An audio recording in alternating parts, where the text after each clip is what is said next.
Iran के IRGC ने America के एक जहाज़ को आईआरजीसी ने अपने ताबे में लिया। लाख आइडेंटिफिकेशन मांगने के बावजूद अमेरिका के नेवी ने ईरान के आईआरजीसी को नहीं देने के वजह से ईरान के आईआरजीसी ने उसको जब्त किया।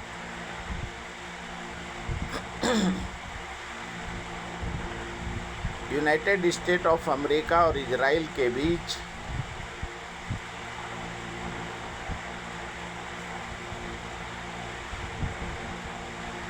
समझौता वार्ता पाकिस्तान के मध्यस्थता से होने वाला है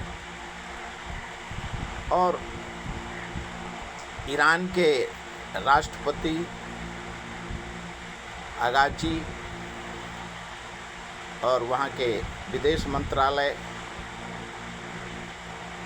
मिनाज जहाज़ से मिनाज 168 से इस्लामाबाद पहुँचे हैं और पाकिस्तान के शाहनवाज शरीफ और आसिफ मुनीर से उनकी चर्चा होनी है और अमेरिका के भी प्रतिनिधि मंडल, अमेरिका के विदेश मंत्रालय, अमेरिका के बेंस उपराष्ट्रपति भी शायद इस्लामाबाद के लिए आज रवाना होने वाले हैं। लेकिन ईरान के आईआरजीसी ने साफ कहा है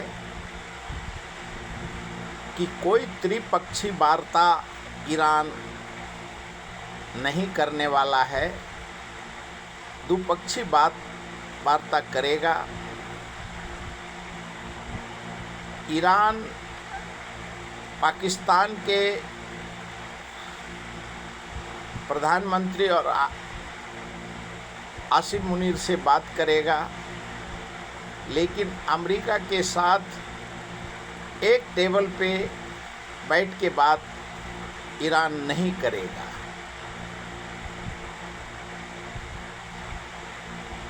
और देखना होगा क्यों अमेरिका का जेडी वेंस जो उपराष्ट्रपति हैं वो पाकिस्तान के शाहनवाज शरीफ और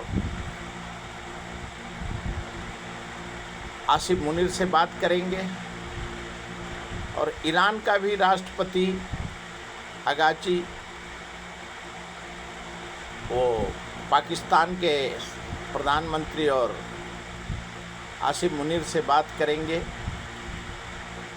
और वो एक दूसरा मध्यस्थता का जो भूमिका है अमेरिका का, उसके तहत समझौता होना है। और जिस प्रकार से महीनों दिन के युद्ध से विश्व में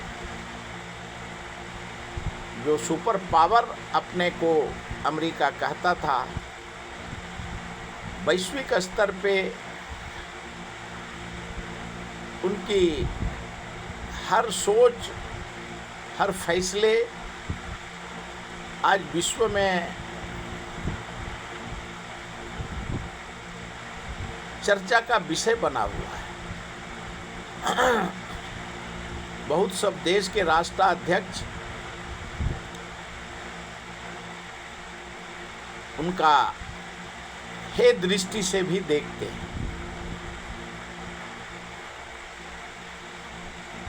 क्यों बिना कारण जो युद्ध ईरान पे थोपा है और निर्दोष जनता, निर्दोष विद्यार्थी और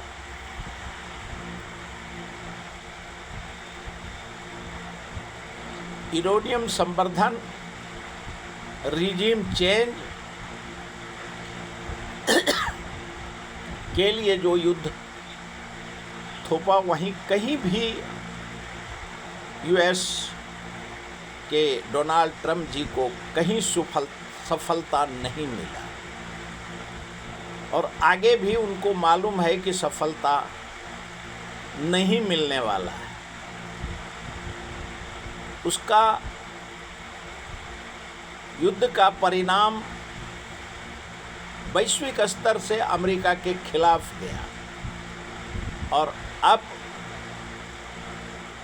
अमेरिका का रिजीम, अमेरिका का डॉलर, अमेरिका का ट्रेड वार, अमेरिका का टैरिफ और अमेरिका का मान और सम्मान विश्व में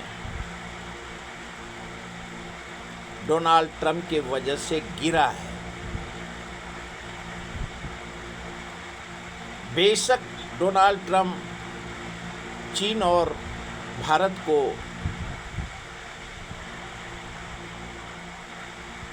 नर्क कहे, नरेंद्र मोदी जी को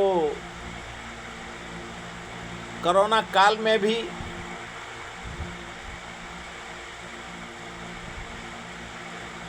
दवाई भेजो नहीं तो, और अभी हर दिन नरेंद्र मोदी को कोसते रहते हैं। भारत के प्रधानमंत्री को अभी ये बात का खंडन आरएसएस और भारतीय जनता पार्टी और भारतीय जनता पार्टी के शीर्ष नेतृत्व को, देश को बताने की जरूरत है। कारण क्या है? कभी नर्क बोलना, कभी डेड इकोनॉमी बोलना, कभी सेंग डैंग,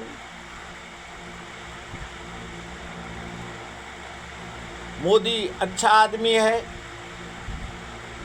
आरएसएस को बैन कर देंगे अमेरिका में, मणिपुर में जो उसके परिणाम भुगतने होंगे, चर्च के ऊपर जो हमला किया उसका जवाब देना होगा, गुजरात में गोधरा में जो निर्दोष जनता पे ट्रेन जलाया गया उसका जवाब देना होगा। और एन कैन प्रकार कोई दिन नहीं होता है कि डोनाल्ड ट्रंप जी भारत के प्रधानमंत्री को कोसते नहीं रहते। इस प्रकार का जो गुलाम प्रथा अमेरिका ने भारत के प्रधानमंत्री को बनाया है, उसका खंडन करने की जरूरत है। और अब आज ऑपरेशन सिंदूर के दरमियान जो वैश्विक डेलीगेशन भारत ने भेजे, आज पाकिस्तान जैसा देश ईरान और अमेरिका का समझौता कराता है। भारत विश्व में एक इकोनॉमी हो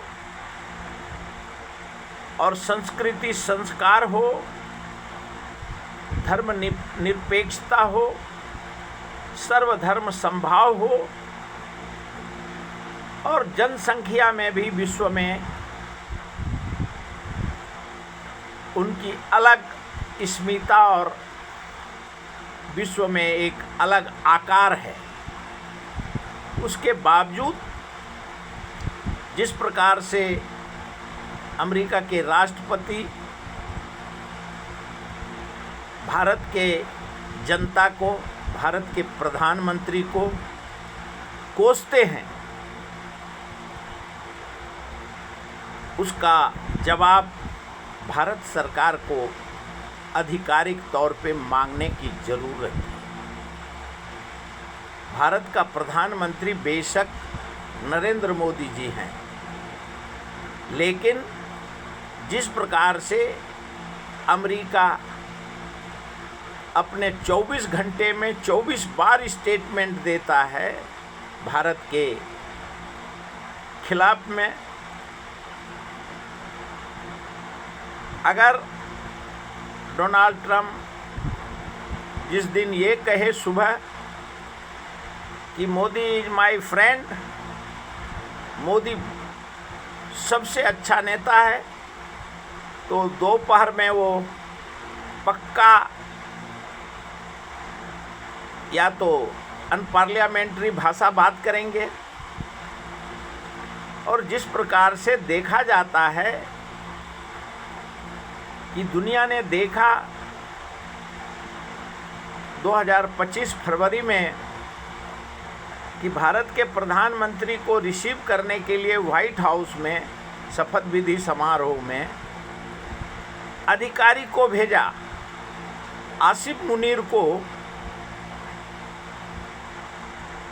व्हाइट हाउस में डोनाल्ड ट्रंप ने लंच पे बुलाया और भारत के प्रधानमंत्री को अमेरिका के राष्ट्रपति के शपथ विधि में आमंत्रण के लिए जयशंकर जी को काफ़ी मुशक्क़त के बाद प्रधानमंत्री नरेंद्र मोदी को अमेरिका में बुलाया गया था। कारण 145 करोड़ जनता को, भारतीय जनता पार्टी और आरएसएस को और लोकसभा स्पीकर को, देश के रक्षा सचिव को, विदेश मंत्रालय को